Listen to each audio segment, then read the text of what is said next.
warahmatullahi wabarakatuh. Perkenalkan, nama saya Anju Clara dari kelas 11 MIPA 1. Assalamualaikum warahmatullahi wabarakatuh. Perkenalkan, nama saya Rafalia Anggraina Putri Ardila dari kelas 11 MIPA. Assalamualaikum warahmatullahi wabarakatuh. Saya Kania Anastasia dari kelas 11 IPA 1. Saya Nunur Haliza dari 11 MIPA 1.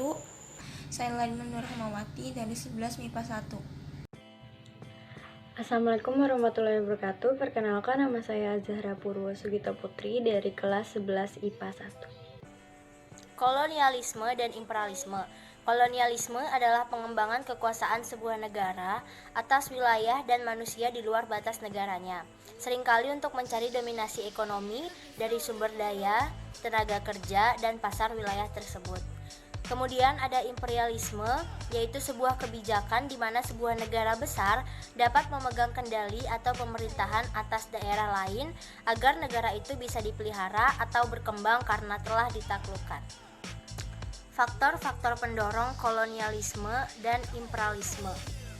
Yang pertama, jatuhnya kota Konstantinopel tahun 1453 ke tangan penguasa Turki Utsmani dan berakhirnya kekuasaan kerajaan Romawi Timur.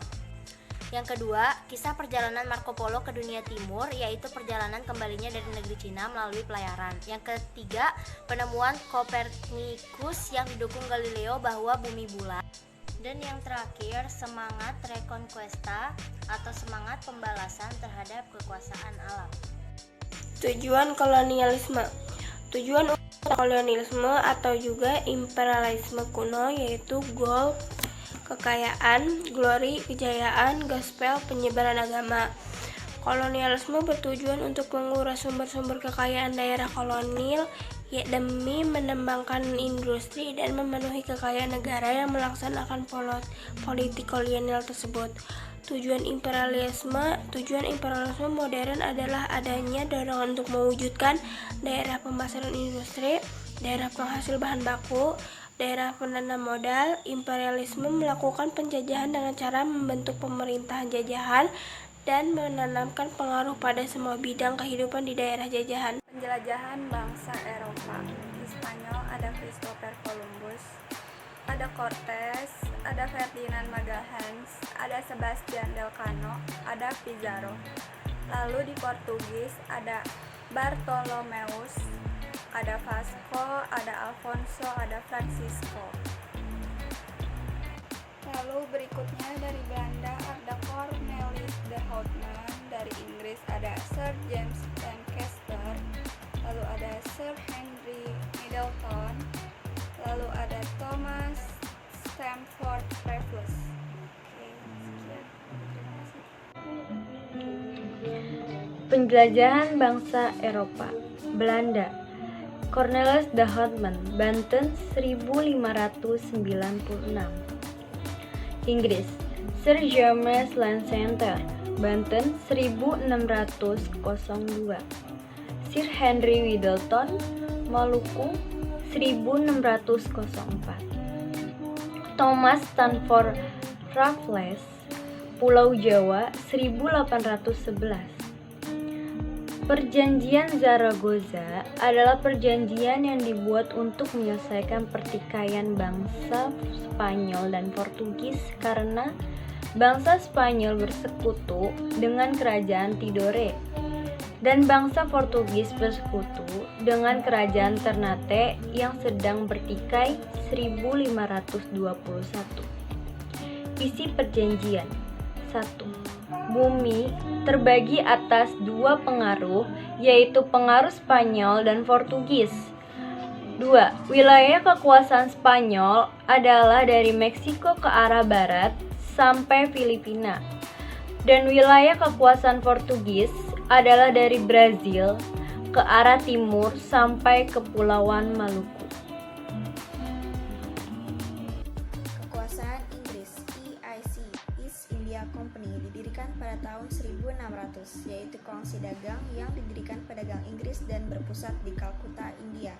Di bawah Gubernur Jenderal Lord Minto dibentuk ekspedisi Inggris untuk merebut daerah kekuasaan Belanda di Indonesia yang dipimpin oleh Thomas Stamford Raffles dan berhasil ditaklukkan pada tahun 1811. Rakyat Indonesia diberikan kebebasan dalam perdagangan namun tetap bersifat menindas.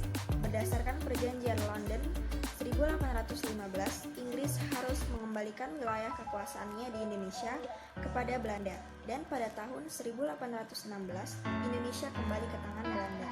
Kekuasaan Belanda. Setelah Perjanjian London, Van de Capellen, Elet, dan Muisges pada tahun 1816 dikirim ke Indonesia untuk memperbaiki pemerintahan dan perekonomian. Belanda menjalankan politik adu domba divide and impera untuk memecah belah kerajaan besar Indonesia.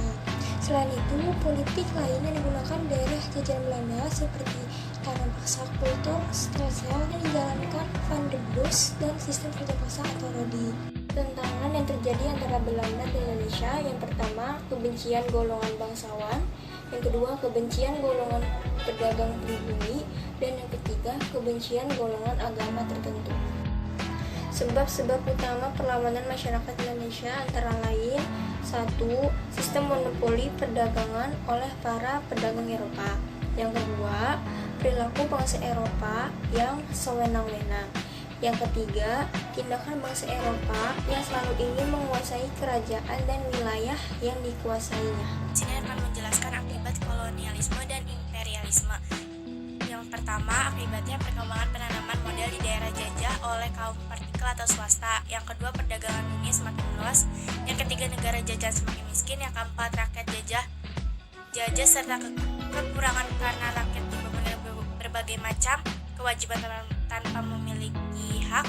Yang kelima, kebudayaan penduduk asli digeser dan dipengaruhi oleh kebudayaan bangsa Eropa.